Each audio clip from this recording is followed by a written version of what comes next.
வா, என்னடா இப்படி இருக்கா அவளை அப்படியே.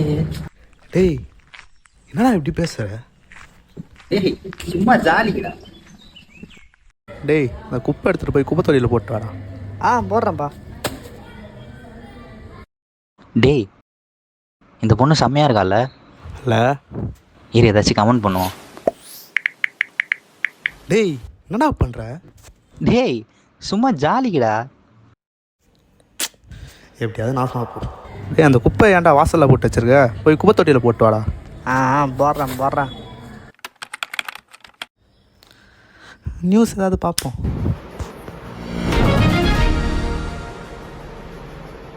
சென்னையில் தொடர் கற்பழிப்பில் ஈடுபட்ட நியூஸை நபர் திறந்தாலே நேற்று இரவு கொலை கொள்ளை கைதானார். கற்பழிப்புன்னு. அவரின் வாக்குமூலம் இதோ உங்கள் பார்வைக்கு. சார் தெரியாம சும்மா ஜாலிக்கு தான் சார் பண்ண. விட்டுருங்க சார். என்ன டேய் சும்மா ஜாலிக்குடா. சும்மா ஜாலிக்குடா. சும்மா எப்படியாவது நான் சாப்பிடும்.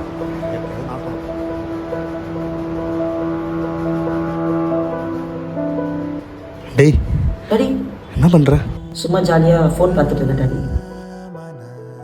தம்பி, அப்பா அவன்கிட்ட கொஞ்சம் பேசணும்பா. டேய், எத்தனை நாளாக சொல்லினுங்கிறேன் அந்த குப்பை எடுத்து குப்பை தொட்டியில் போட்டுவான்னு. அது நம்ம வீட்டு வாசலில் கூட இல்லை, பக்கத்து வீட்டு வாசலில் தானேப்பா இருக்கு. அது நம்ம வீட்டு வாசல் இல்லை, பக்கத்து வீட்டு வாசலில் தான் இருக்குதுன்னு கிடையாது. குப்பைன்னு தெரிஞ்சா எடுத்துகிட்டு போய் குப்பை தொட்டியில் போய் போடு.